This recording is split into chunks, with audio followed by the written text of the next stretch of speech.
Assalamualaikum warahmatullahi wabarakatuh. Nama saya Wan Salatira binti Wan Abdul Aziz. Hari ini saya akan membincangkan tentang isu percaturan kolonial Belanda kepada Muslim di Indonesia. Untuk itu saya memilih topik pemikiran politik Islam Snoek Haegronje.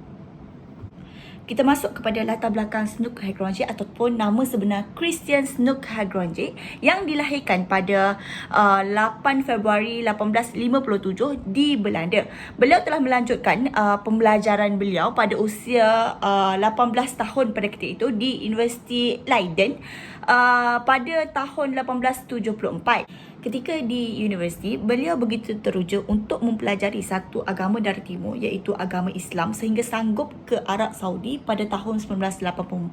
Namun begitu, Snoek mengetahui bahawa sukar untuk beliau memasuki kota Mekah dan keadaan tersebut menyebabkan beliau memasuki ataupun memeluk ajaran agama Islam pada 16 Februari 1885. Seterusnya menggunakan nama Islam beliau iaitu Abdul Ghaffar ketika memasuki kota Mekah. Kita teruskan lagi dengan kronologi Snoek Haegronje ke Indonesia. Ketika berada di Mekah, terdapat peristiwa yang di mana Snoek telah dihalau keluar oleh wakil gubernur Turki melalui perintah pengusiran pada tahun 1854. Setelah kembali di Belanda, Snoek telah dilantik sebagai pensyarah di Universiti Leiden pada tahun 1885. Pada ketika itu, Perang Aceh yang juga dikenali sebagai Perang Sabir berlaku di Indonesia menyebabkan pihak Belanda mengalami masalah untuk menguruskan umat Islam di Indonesia. Snoek telah menulis surat kepada Belanda pada tahun 1887 untuk membantu Belanda menyelesaikan masalah mereka di Indonesia dan mendapat sambutan daripada surat yang ditulis oleh Snoek itu pada tahun 1889 untuk beliau ke Indonesia sebagai penyelidik. Pada akhirnya, Snoek Haegronje telah dilantik sebagai penasihat pemerintah kolonial Belanda dalam urusan bahasa timur dan hukum Islam di Indonesia pada tahun 1891 untuk membantu Belanda menemahkan negara Aceh ataupun masyarakat Aceh pada ketika itu.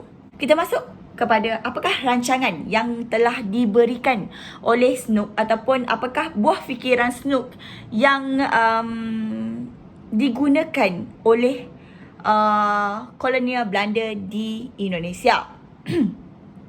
Bagi pendapat Snoek, yang pertama, Belanda perlu memisahkan ibadah dan ritual keagamaan seperti solat dan zakat daripada campur tangan Belanda di Indonesia.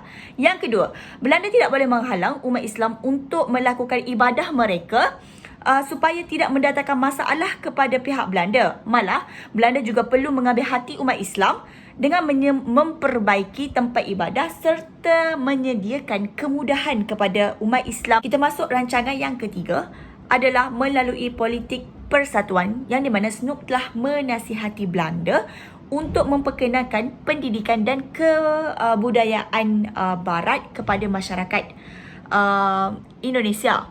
Yang keempat, Snoek juga menasihati Belanda untuk merosakkan imej ataupun peranan ulama supaya tidak diikuti oleh masyarakat Indonesia. Rancangan yang seterusnya adalah diislamisasi sejarah Nusantara sebagai sebahagian daripada strategi Reconquista dengan mengelirukan masyarakat, memutarbalikkan penulisan semula sejarah dan menyebarkan berita palsu. Rancangan yang keenam, kita teruskan lagi ialah teori resepsi dengan mengutamakan hukum adat berbangkit syariah dengan menggunakan golongan atasan iaitu golongan priayi dan orang Islam abangan untuk mengurangkan kuasa Islam dan menyebarkan pengaruhnya dalam masyarakat supaya tidak mengambil berat tentang politik Islam. Dan yang terakhir, bagi Snoek adalah mendedahkan kepada Belanda bahawa Islam bukan agama yang berbahaya supaya tidak berterusan pihak Belanda menyerang Aceh untuk menguasainya. Kita masuk kepada kesan pemikiran politik Islam yang dikeluarkan oleh Snoek.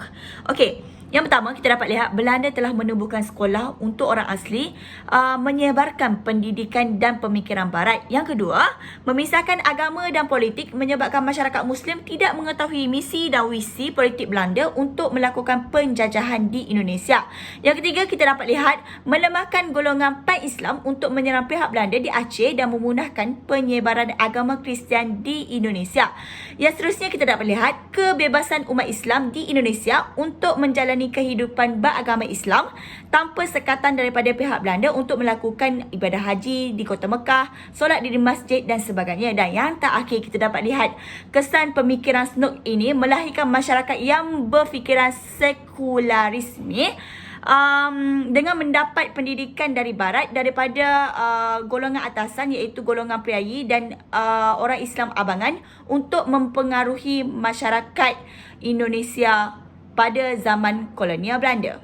Secara keseluruhannya, kita dapat lihat pemikiran politik Islam yang dibawa oleh Snook Hegronje telah membantu Belanda untuk menguasai masyarakat Indonesia pada ketika itu. Bagi Snook Hegronje, bila tidak dapat menjadikan umat Islam meninggalkan agama Islam, maka yang penting bagaimana umat Islam tidak menerapkan syariat Islam dalam kehidupan mereka. Sekian saja daripada saya. Terima kasih.